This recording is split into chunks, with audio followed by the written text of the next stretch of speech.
Welcome to American National Government. In this course, you will discuss the purpose, structure, and evolution of United States government. I'm Jordan O'Connell, History and Government instructor at Northeast Iowa Community College. This lecture distills a decade of my written notes taken from American Government, Roots and Reform, American Government by Lenz and Holman, and our course-assigned OpenStax American Government textbook. This lecture focuses on scrutiny filters and the balance of rights. The core question is this: when courts say they are balancing liberty against public need, who decides which rights count as fundamental and which burdens are treated as acceptable? The core competency is to cite examples of how the Supreme Court has attempted to balance individual freedom with the public good. When courts say they are balancing liberty against public need, who decides which rights count as fundamental and which burdens are treated as acceptable? The struggle moves through rights claims, public safety arguments, classifications, burdens, and the judicial filter that decides how hard government must justify itself. Rights conflicts sound dramatic because each side claims something citizens value. One side claims liberty, equality, speech, privacy, or due process. The other side claims safety, order, health, discipline, or administrative necessity. Courts do not resolve these disputes by instinct. Judges ask what right is implicated, what kind of government action occurred, what classification or burden is present, and which doctrinal test applies. The standard of review is not an afterthought. It is the filter that shapes the whole balance. If a court applies rational basis review, the government usually starts from a stronger position because it needs only a legitimate interest and a reasonable relationship between means and end.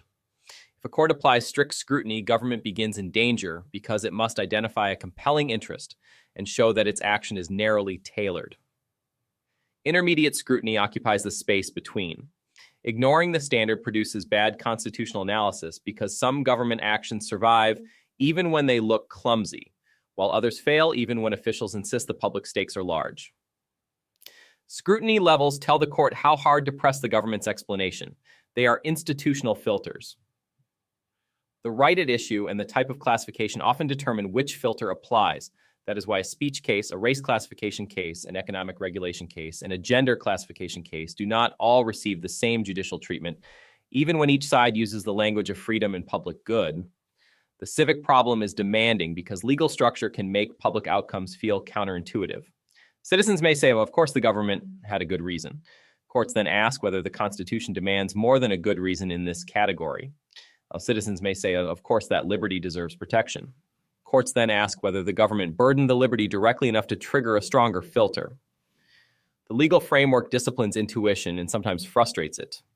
Early rights cases did not always use the modern scrutiny vocabulary. Courts often balanced power and liberty through looser doctrinal language.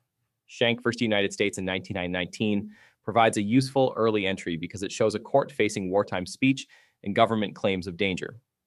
Justice Holmes's clear and present danger language did not yet look like modern strict scrutiny, but it still expressed the problem of filter choice. How close must the danger be? How serious? How directly tied to the speech? Later constitutional law became more structured. Equal protection doctrine, First Amendment doctrine, due process doctrine, and related fields developed more explicit tests. Rational basis became common for ordinary economic and social regulation. Intermediate scrutiny became important in areas such as gender classification. Strict scrutiny became central for race classifications and core burdens on fundamental rights in many contexts. The court did not create these filters for style. It created them because constitutional review needed repeatable ways to separate ordinary policy disagreement from actions that threaten especially protected liberties or groups. The public good side of the equation also carries force. Governments regulate because they claim responsibility for public health, criminal law, markets, schools, transportation, labor conditions, and social order. A system that treated every state action as presumptively illegitimate would paralyze ordinary government. A system that deferred to every public good claim would empty rights of force. Scrutiny standards emerged because courts needed a graded system of distrust rather than one single answer to all disputes. Alternative designs were possible. Courts could have reviewed almost everything deferentially and left most rights enforcement to elections. They could have reviewed almost everything aggressively and turned themselves into constant policymakers. The scrutiny framework represents a middle attempt. It says some government choices deserve broad deference while others trigger closer suspicion because history and constitutional text identify particular dangers. Intermediate scrutiny deserves its own place in the story because it shows the court's unwillingness to flatten every dispute into either trust or alarm. Under that standard, the government usually must show an important interest in a substantial relationship between means and end. The category signals that some classifications or burdens deserve skepticism, but not the full constitutional suspicion reserved for the hardest cases. That framework does not remove conflict. It organizes conflict. The first battle in many rights cases concerns the standard itself. Litigants fight over whether a right counts as fundamental, whether a law is content-based, whether a classification targets a suspect group, and whether the burden is direct or incidental. Once the court chooses the filter, much of the outcome often follows. The historical setup carries force because these filters were assembled across different crises.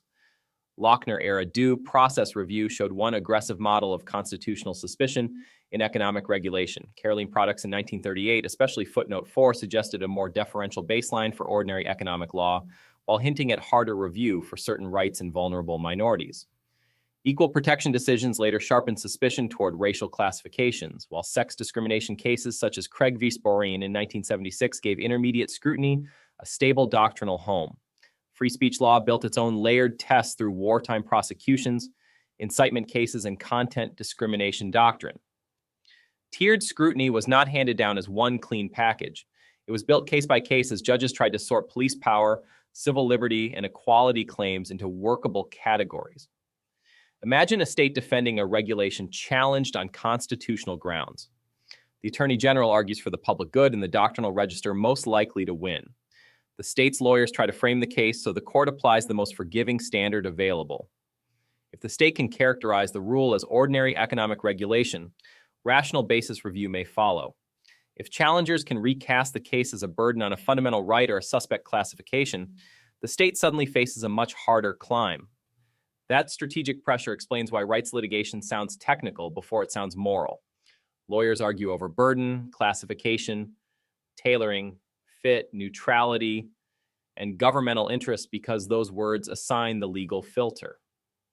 A content-neutral time, place, and manner restriction on speech receives a different analysis than a content-based rule aimed at a message.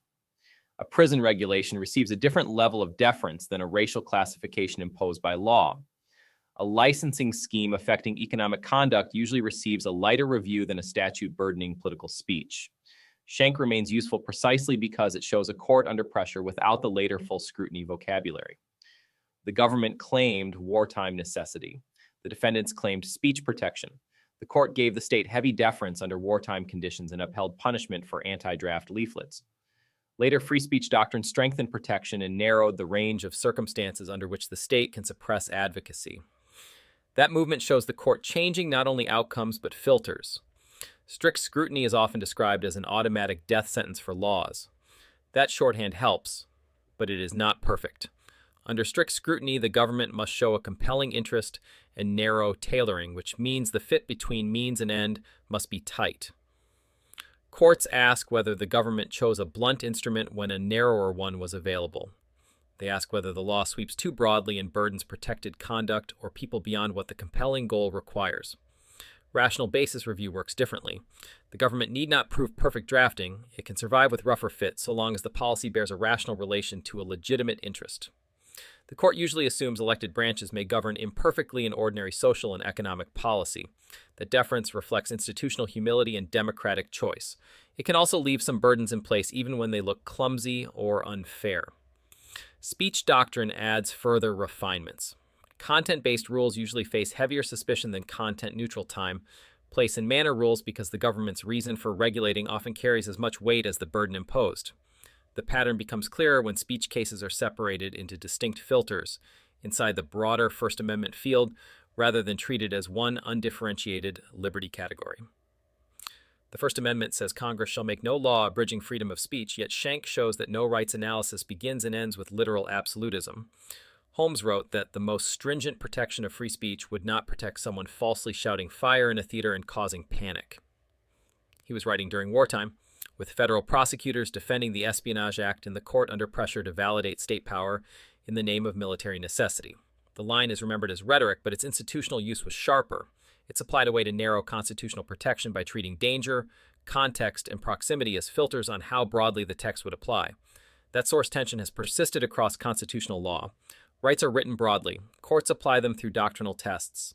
Equal protection promises equality, yet courts separate race classifications from many ordinary distinctions by using different levels of review. Due process protects liberty, yet courts distinguish between rights treated as fundamental and regulations treated as ordinary social policy. Free exercise and free speech doctrines ask whether laws target protected conduct or burden it incidentally. The Constitution does not arrive with a color-coded answer key. The court builds filters to manage how suspicious it should be of the government in different categories. Those filters make rights enforcement more structured, but they also give judges powerful agenda-setting influence. The choice of standard can decide the case before citizens ever hear oral argument summaries.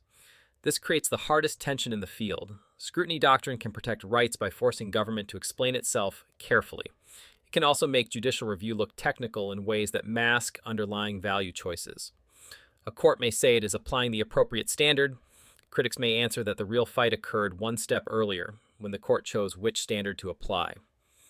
That criticism is not a reason to abandon doctrine. Without structured standards, rights cases would become looser assertions of preference.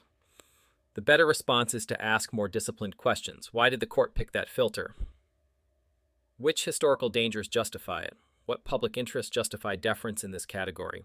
What happens when the government's claim of public good becomes a permanent excuse for burdening liberty? Citizens living under a constitutional system need more than moral sincerity. They need to understand the legal filters that decide how demanding courts will be when government limits freedom. Rational basis, intermediate scrutiny, and strict scrutiny are not trivia. They are instruments that translate broad constitutional commitments into working judicial practice. Knowing the right without knowing the filter means missing half the case. This structured approach also clarifies why courts sometimes look inconsistent to the public. The same judge may defer heavily in one context and intervene sharply in another because the doctrinal framework assigns different starting assumptions. That can be defensible. It can also invite suspicion that doctrine serves as a veil for preference. The only honest way through that problem is precision. Name the right, name the classification, name the claimed government interest, name the filter, then judge whether the court used the filter faithfully. The closing judgment should resist easy slogans. A government that cannot regulate for public safety, health, and order will fail basic duties. A government that can limit liberty whenever officials invoke the public good will hollow constitutional freedom from the inside. The judiciary's job is not to choose liberty always or order always. It is to decide how suspicious the Constitution requires judges to be in the category before them. The unresolved question remains blunt. When courts choose one level of scrutiny rather than another, are they neutrally applying doctrine, or are they quietly deciding how much liberty the government may purchase with claims of necessity? The answer will shape how every later rights dispute is read. The unresolved question is whether scrutiny doctrine disciplines government or hides judicial value choices inside technical filters. If you're curious how I'm using AI to build these lectures and reshape higher education, visit thelibertytolearn.com. I'll see you in class.